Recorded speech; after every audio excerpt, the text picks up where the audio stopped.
ఎండితెర legend Balayya సింహయాత్ర పేరు మీద తీర్థయాత్రలు కూడా గానిస్తున్నాడు కదా. రోజుకో గుళ్ళే సందడి కూడా చేస్తున్నాడు. అట్లనే ఇయాల కూడా ఏదో గుడికి పోయిందట. పోతే పోయిండు గాని ఆడ ఏమో డిఫరెంట్ పని చేసిండట. మా ఆఫీస్లో అందరూ అదే మాట్లాడుకుంటున్నారు. మరి ఏం చేసిండు ఆ రేంజ్ లో ఇచ్చంత్రం అనేది నాకైతే చూడబుదైతుంది. మీకు కూడా చూడాలనిపిస్తుంది కదా, చూడండి మరి.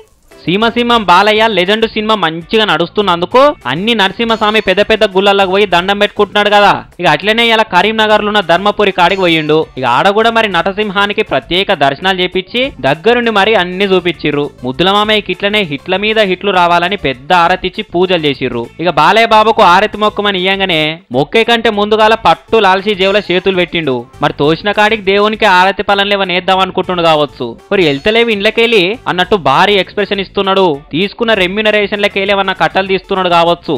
అమ్మ వేసిండమ్మ మొత్తానికి. ఎంత సారు? ఒక రూపాయో 2 రూపాయలదో సిక్కేసినట్టుండు.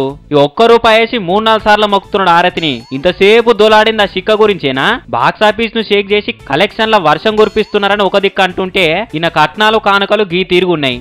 అయినా బాలయ్య గంత తక్కువ వేస్తాడు గానీ ఏమో మరి వేసింది ఎండి బిల్ల గిట్లా కావచ్చేమో తెలియదు. లేకుంటే దానవీర శూరకర్ణ కొడుకు ఇట్లా రూపాయి సిక్కలు ఎందుకు వేస్తాడు ఎప్పుడే?